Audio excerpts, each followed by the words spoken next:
កាលពីព្រេងនាយនៅភូមិតូចមួយស្ថិតនៅជើងភ្នំដែលព័ទ្ធជុំវិញដោយវាលស្រែបៃតងនិងព្រៃឈើក្រាស់មានប្រជាជនរស់នៅយ៉ាងសាមញ្ញដោយការធ្វើស្រែចិញ្ចឹមសត្វនិងការបរបាញ់នៅចុងភូមិមានផ្ទះពីរនៅជាប់គ្នាផ្ទះទី1ជារបស់ច័ន្ទជាបុរសស្មោះត្រង់ឧស្សាហ៍ព្យាយាមនិងមានចិត្តល្អ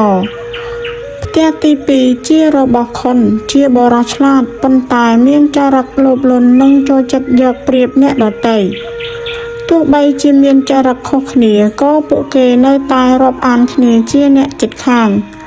ល្ងាចមួយខណៈព្រះអាទិត្យកំពុងលិចពីក្រោយជួរភ្នំច័ន្ទកំពុងជួសជុលអន្ទាក់នៅមុខផ្ទះខុនក៏បានដើរមកជិតបងច័ន្ទតើស្អែកនេះបងទំនេរទេទំនេរទេតាឯងមានការអីដែរដោយសារខ្ញុំឮថាក្នុងព្រៃមានវងក្តាន់ចេញរកស៊ីច្រើនអញ្ចឹងហើយទើបខ្ញុំចង់បបួលបងទៅដាក់អន្ទាក់ជាមួយគ្នាសោះលោមើលច័ន្ទបានគិតបន្តិចហើយឆ្លើយថាល្អម្យ៉ាងដែរព្រោះយូរហើយមិនដែលបានចូលព្រៃសោះពេលបបួលគ្នាស្រេចដាច់ហើយច័ន្ទក៏បានដើរត្រឡប់ទៅផ្ទះវិញលុះព្រឹកឡើងមេឃស្រឡះខ្យល់ក៏ត្រជាក់ល្អណាស់ច័ន្ទនិងខុនបានយួរអន្ទាក់រៀងខ្លួនដើរចូលព្រៃទៅពេលដើរបានជាង1ម៉ោងនៅក្នុងព្រៃពួកគេទៅដល់កន្លែងមួយដែលមានដើមឈើធំមួយដើមមានផ្លែទុំជាច្រើនជ្រុះពេញដីហើយព្រមទាំងមានស្នាមជើងសត្វនៅជុំវិញផងឃើញដូច្នេះច័ន្ទក៏បានឈប់ហើយអង្គុយពិនិត្យមើលចុះស្នាមជើងក្តាន់ថ្មីទេតាមែនហើយបងទីនេះពិតជាមានសត្វមែនអញ្ចឹងខ្ញុំដាក់អន្ទាក់នៅគល់ឈើនេះហើយព្រោះសត្វត្រូវចុះមកស៊ីផ្លែឈើដែលជ្រុះនៅលើដីខុនគិតមួយសន្ទុះរួចនិយាយថាបើបងដាក់នៅលើគល់ឈើអញ្ចឹងខ្ញុំមានតែដាក់នៅលើចុងឈើថាម៉េចឯងពិតជាចង់ដាក់នៅលើចុងឈើពិតមែនឬបាទពិតមែនហើយក្តាន់ចេះឡើងដាំឈើពីពេលណាមកបើឯងដាក់អន្ទាក់នៅលើចុងឈើមិននឹងបានជាប់ក្តាន់ទៅខុនសើចតិចដោយការអន់ចិត្តបងឯងចាំតែមើលទៅជាប់មិនជាប់គង់តែដឹងទេលោកបានដាក់អន្ទាក់តាមកន្លែងរៀងខ្លួនហើយពួកគេក៏បានវិលត្រឡប់មកផ្ទះវិញនៅពេលត្រឡប់មកដល់ផ្ទះច័ន្ទបានប្រាប់ប្រពន្ធអំពីរឿងអន្ទាក់ដែលខុនបានដាក់នៅលើចុងឈើប្រពន្ធគាត់ឮហើយហួសចិត្តហើយនិយាយថាអ្នកចិត្តខាងយើងចម្លែកមែនបងក៏គិតដូច្នោះដែរចុះអាចទេបើវាជាប់សត្វនៅនោះពេលឮប្រពន្ធនិយាយដូច្នោះច័ន្ទក៏អស់សំណើចហើយតបវិញថាសត្វក្តាន់ណាដែលអាចឡើងដើមឈើបាននោះតែបើក្តាន់ចេះហោះឡើងដើមឈើមែនបងសុខចិត្តចាញ់ក្នុងយប់នោះដែរខុននិងប្រពន្ធកំពុងអង្គុយក្នុងផ្ទះហើយគិតគ្នាថាអន្ទាក់នៅលើចុងឈើពិតជាជាប់បានសត្វមែនឬឯងអត់ទេចុះហេតុអ្វីបានជាឯងយកទៅដាក់នៅលើចុងឈើទៅវិញខ្ញុំមានផែនការល្អមួយអ្នកកុំបារម្ភអីយើងដឹងតែបានសាច់ក្តាន់ឆីហើយបន្ទាប់មកគាត់បានខ្សឹបប្រាប់ប្រពន្ធឮហើយមានការភ្ញាក់ផ្អើលយ៉ាងខ្លាំងបើធ្វើបែបនោះមែនមានន័យថាយើងបោកគេហើយឯងអ្នកកុំទៅខ្វល់រឿងនឹងធ្វើអីអ្នកឈ្នះទៅគេហៅថាឆ្លាតតែវាខុសណាឯងយើងមិនគួរធ្វើបែបនេះដាក់អ្នកចិត្តខាងយើងទេខុនបានគ្រវីដៃហើយប្រាប់ប្រពន្ធថាបើឯងមិននិយាយគ្មានអ្នកណាដឹងរឿងនេះក្រៅពីយើងពីរនាក់ទេឯងកុំភ័យអីពេលនិយាយស្រួលគ្នាហើយប្តីប្រពន្ធក៏បានចូលដេកទៅ មិនថ្ងៃរះមាន់មិនតន់រងាវមេឃនៅងងឹតព្រាលព្រាលខុនក្រោកពីដំណេកដោយស្ងាត់ស្ងាត់គាត់យកពិលនឹងបានដើរចូលព្រៃតែម្នាក់ឯងបេះដូងគាត់លូតញាប់ខុសធម្មតាព្រោះក្នុងចិត្តគាត់សង្ឃឹមថានឹងបានជាប់សត្វក្តាន់ជាមិនខានពេលទៅដល់គាត់ក៏បានឃើញក្តាន់មួយក្បាលជាប់អន្ទាក់របស់ច័ន្ទខុនញញឹមយ៉ាងសប្បាយចិត្តហាពិតជាសំណាងមែនតែប៉ុណ្ណេះពិតជាខ្លាចជារបស់អញហើយគាត់ក៏បានដោះក្តាន់ចេញរួចហើយយកទៅចងនឹងអន្ទាក់របស់ខ្លួននៅលើដើមឈើ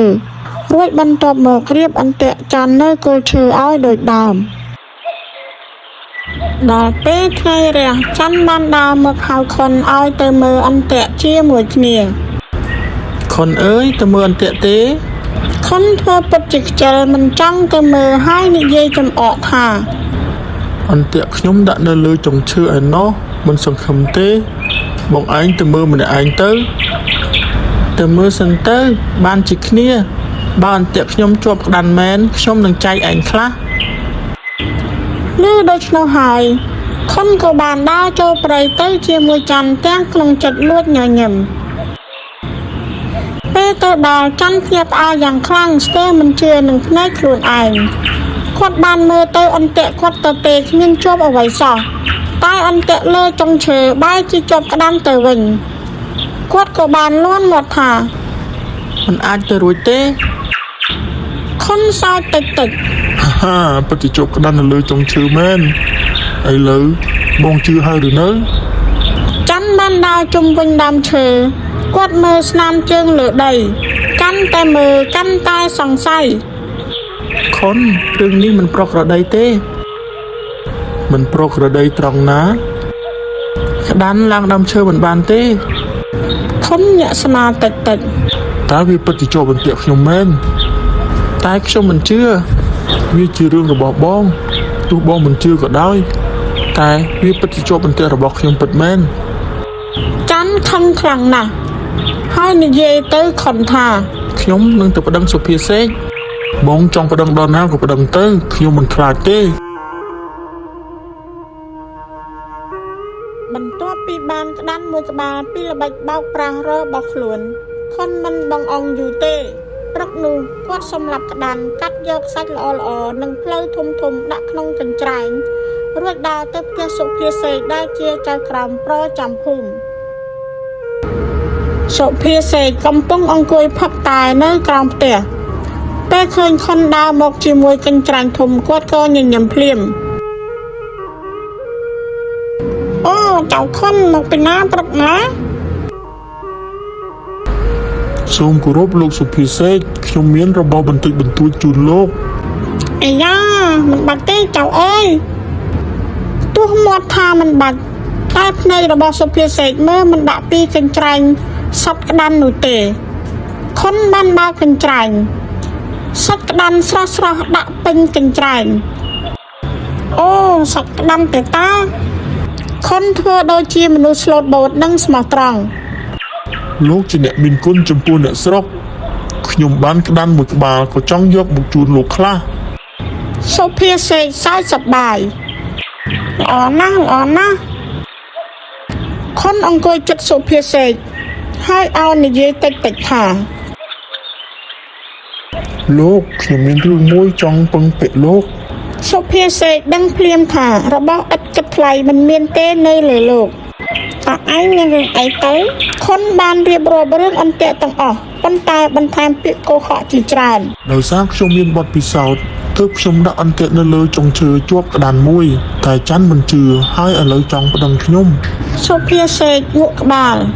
ហើយយ៉ាងម៉េចទៀតបើគាត់មកប្តឹងសូមលោកជួយរកយុត្តិធម៌ឲ្យខ្ញុំផង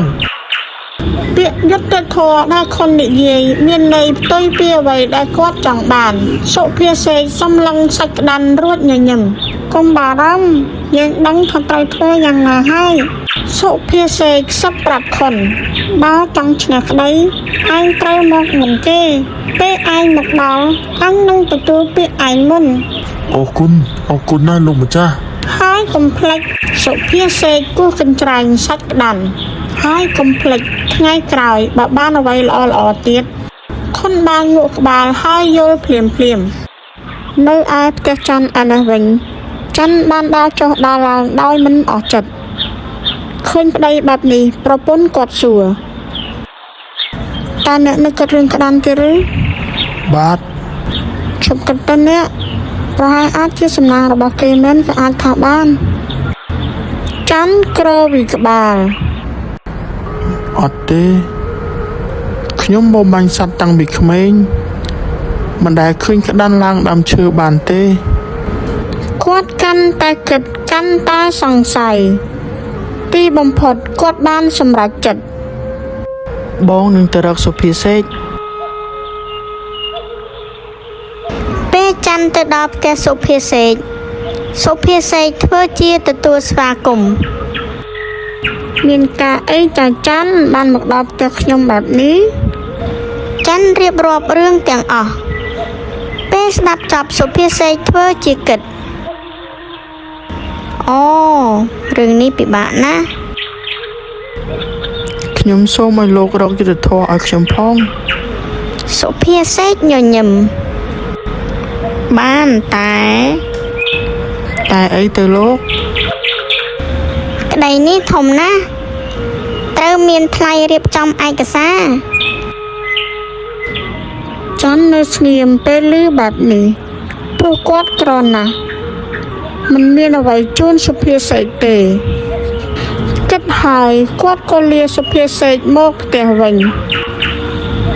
ច័ន្ទវិលមកផ្ទះទាំងទឹកមុខស្រងោតស្រងាត់ប្រពន្ធឃើញដូចនោះសួរថាយ៉ាងម៉េចហើយឯងខ្ញុំគិតថាខុនបានទៅដល់មុនខ្ញុំសុភាសេកមើលទៅចម្លែកណាស់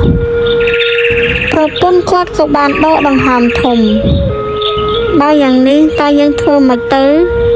ច័ន្ទស្ងៀមគ្មានពាក្យអ្វីឆ្លើយនឹងប្រពន្ធទេ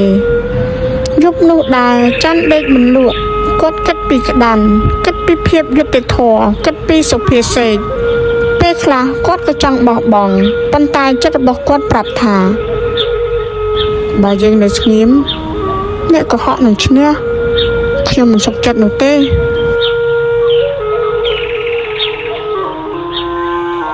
ព្រឹកឡើងច័ន្ទក្រោកពីព្រលឹម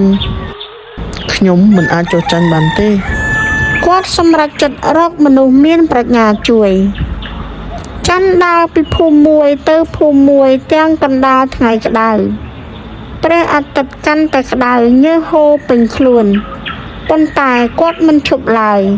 គាត់ដើរមិនឈប់រហូតដល់ដើមពោធិ៍ធំមួយនៅក្រោមដើមពោធិ៍ធំមួយមានទន្សាយម្នាក់កំពុងអង្គុយអ្នកស្រុកតែងហៅគាត់ថាសុភាទន្សាយគាត់ល្បីខាងប្រាជ្ញានិងការដោះស្រាយបញ្ហាគាត់សង្កេតឃើញច័ន្ទរត់ទាំងមានការភ័យព្រួយគាត់ក៏បានសួរឈប់សិនក្មួយបាទលោកសុភាទន្សាយមានរឿងអីបានដើរត្រហេបត្រហប់ទាំងកណ្ដាលថ្ងៃក្តៅដូច្នេះច័ន្ទក៏បានប្រាប់ដំណើររឿងទាំងអស់ឲ្យសុភាទន្សាយបានដឹងសុភាទន្សាយស្ដាប់ដោយការយកចិត្តទុកដាក់ពេលស្ដាប់ចប់សុភាទន្សាយសួរក្មួយគិតថាក្តាន់ឡើងដើមឈើបានទេមិនបានទេអញ្ចឹងហេតុអ្វីអ្នកដតីជឿច័ន្ទនៅស្ងៀមដោយការងឿងឆ្ងល់សុភាទន្សាយញញឹមតិចខ្ញុំយល់ហើយតើលោកយល់អីទៅមិនបាច់ភ័យទេតែសុភាសេកប្រហែលនៅខាងគេហើយសុភាទន្សាយសើចអ្នកមានប្រាជ្ញាមិនខ្លាចអ្នកដែលមានចិត្តលោភនោះទេចុះតើខ្ញុំធ្វើអ្វីបន្តទៀតមិនបាច់ធ្វើអីច្រើនទេចាំខ្ញុំទៅជាមួយឯងឮដូចនេះច័ន្ទក៏ចាប់ផ្ដើមមានសង្ឃឹមភ្លាមថ្ងៃរសៀលមកដល់អ្នកស្រុកជាច្រើនប្រមូលផ្ដុំគ្នានៅផ្ទះសុភាសេកពួកគេចង់ដឹងថាអ្នកណាឈ្នះក្តីខុនអង្គុយញញឹមដោយជឿជាក់សុភាសេកអង្គុយលើកៅអីធំដូចជាខ្លួនជាចៅក្រមដ៏យុត្តិធម៌ភ្លាមនោះមានសំឡេងមួយស្រែកពីចម្ងាយមកហើយសុភាទន្សាយមកហើយមនុស្សគ្រប់គ្នាងាកមើល សុភាទន្សាយដើរមកយឺតជាមួយច័ន្ទទឹកមុខគាត់ស្មើប៉ុន្តែពោពេញដោយភាពជឿជាក់ខុនចាប់ផ្ដើមមានអារម្មណ៍មិនស្រួលក្នុងចិត្តសុភាសេកក៏សម្លឹងមើលដោយក្តីបារម្ភបរិវេណផ្ទះសុភាសេកពោពេញដោយអ្នកស្រុកមនុស្សចាស់ក្មេងនិងស្ត្រីជាច្រើនអ្នកនាំគ្នាមកឈរមើលព្រោះរឿងក្តាន់ចុះបន្ទាក់លើចុងឈើនេះជារឿងចម្លែកមិនធ្លាប់មានពីមុនមកខុនអង្គុយដោយទឹកមុខជឿជាក់គាត់គិតក្នុងចិត្តថាទោះជាសុភាទន្សាយមកក៏ដោយក៏មិនអាចធ្វើអ្វីខ្ញុំបានដែរសុភាសេកនៅខាងខ្ញុំរួចហើយសុភាសេកក៏អង្គុយលើកៅអីធំធ្វើមុខមើងម៉ាត់ដូចជាចៅក្រមដ៏សុចរិតភ្លាមនោះសុភាទន្សាយនិងច័ន្ទក៏ដើរមកដល់អ្នកស្រុកជាច្រើនលើកដៃសំពះជំរាបសួរលោកតាទន្សាយជំរាបសួរលោកទន្សាយជំរាបសួរលោកទន្សាយសុភាទន្សាយញញឹមតិចសុខសប្បាយទេទាំងអស់គ្នាសុភាសេកគោះតុកមួយដងស្ងាត់ឥឡូវយើងចាប់ផ្ដើមកាត់ក្តីអ្នកស្រុកស្ងប់ស្ងាត់ភ្លាមសុភាសេកសួរខុនចៅខុនរៀបរាប់រឿងរបស់ឯងមកខ្ញុំនឹងច័ន្ទទៅដាក់អន្ទាក់ជាមួយគ្នាគាត់ដាក់នៅគល់ឈើខ្ញុំដាក់នៅចុងឈើព្រឹកឡើងអន្ទាក់ខ្ញុំជាប់ក្តាន់ដូច្នេះក្តាន់ជារបស់ខ្ញុំសុភាសេកងក់ក្បាល